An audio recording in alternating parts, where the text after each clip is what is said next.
In this tutorial, I will demonstrate how to use the Local Aid Mapmaker tool. We will create a project map and download a PDF of the map that can then be uploaded to the Sage system with your project application. Here is the starting page of the Mapmaker tool. It gives a brief introduction and suggests that Google Chrome or Microsoft Edge is the preferred browser. Now we're ready to click Get Started. This step is pretty straightforward. First, select a county from the drop-down menu, and then a municipality in that county where the project will be. My fictional project will be in Cape May County, and in the municipality of Ocean City. Now I'll give my project a title. I will call it Ocean City Bikeway Improvement Program Phase 1. And now we're ready to click Next. Here we can draw the project. The municipality we selected is outlined in blue to help guide us to the project location. We can navigate the map with our mouse, using the wheel to zoom in and out, and holding the left button to drag the map where we want it. Zooming can also be accomplished with these plus/minus icons. We can change the base map using this icon in the top right corner. Once we have found the location of the proposed project, click Start Drawing to begin drawing. Projects can be one or more segments, each with 2 or more vertices. As soon as we click Start Drawing, our mouse cursor turns into a point with crosshairs and instructions that say, click to place first vertex. Choose where you'd like to start your project and click the left mouse button. Then add additional vertices in the same manner, clicking the mouse button for each new vertex. You can still move the map by holding the left mouse button down and dragging the map where you want it. When we're finished drawing, simply click on the last point we drew and the line will be complete. If we're unhappy with the line, we can either delete and start over, or we can edit the shape. First, I'll delete and start over. I'll redraw my project. And now I'll click Edit Shape.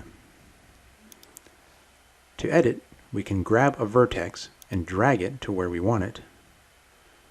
Or we can add new vertices by grabbing the midpoint of any line and dragging it to a new location. When we are finished editing, we can click Stop Editing.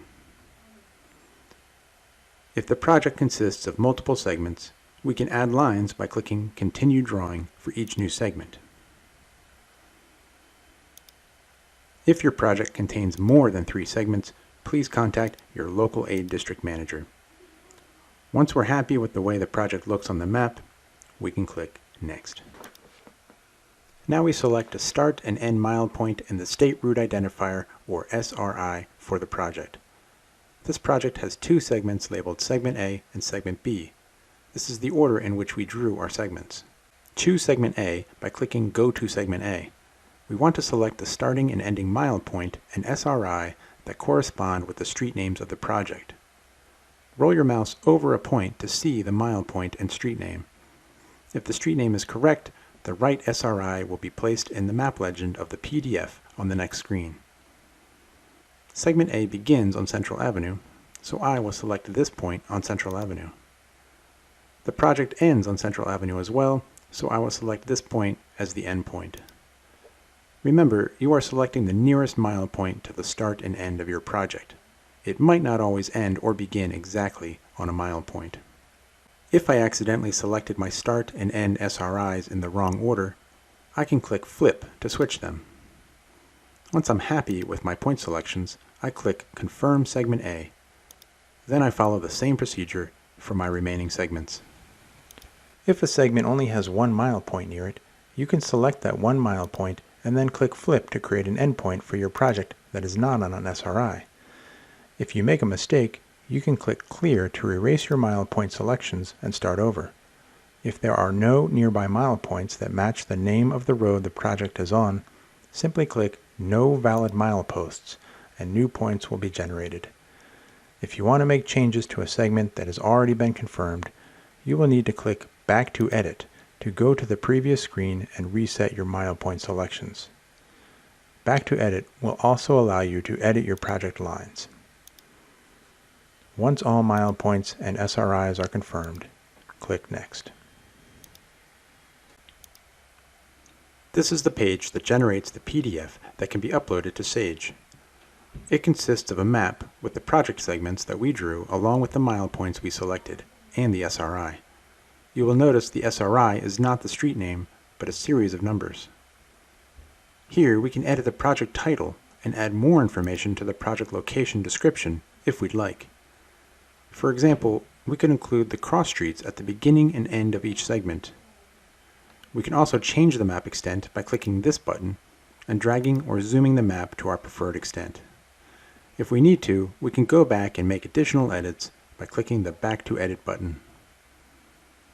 Once everything looks the way we want it, we're ready to click Download PDF Map.